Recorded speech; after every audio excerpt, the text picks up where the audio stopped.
Pandian store சீரியலில் அடுத்த வரை எபிசோடில் நம்ம கதிர் இருந்துட்டு ரொம்பவே வருத்தத்தோட வீட்டுக்கு வராங்க. ராஜி இருந்துட்டு கதிரை பார்த்த உடனே இப்போ தான் வரியா அம்மா உங்கள் ஃப்ரெண்டை பார்க்க போகிறேன்னு சொல்லிட்டு போனியே, இப்போ உங்கள் ஃப்ரெண்டுக்கு எப்படி இருக்குன்னு சொல்லிட்டு கேட்டுக்கிட்டு இருக்காங்க. கதிர் இருந்துட்டு முத்துவேல் செக்கப் பண்ண டாக்டர் சொன்னதையே யோசிச்சுட்ருக்காரு. அவருக்கு கேன்சர் இருக்குது அப்படின்ற மாதிரி சொன்னது எல்லாத்தையுமே யோசிச்சுட்ருக்காரு.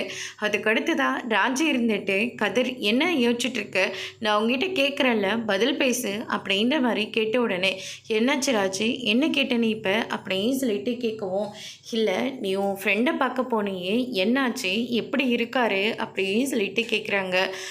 பரவாயில்ல இப்போ அவன் ரொம்ப நல்லா இருக்கான் அப்படின்ற மாதிரி சொல்கிறாங்க.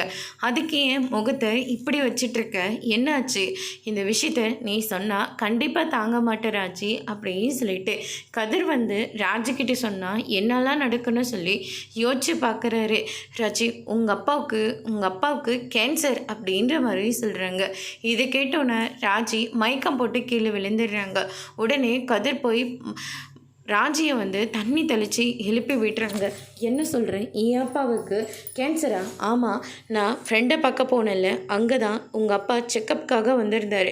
அப்போ டாக்டர்கிட்ட கேட்டு விசாரிச்சதில் உங்கள் அப்பாவுக்கு கேன்சர் இருக்கிறதா சொல்லிட்டாங்க அப்படின்ற மாதிரி சொல்லிடுறாரு.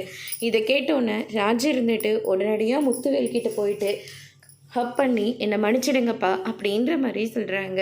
அதோடு இன்னைக்கான பிரம்ம முடிச்சிருக்காங்க.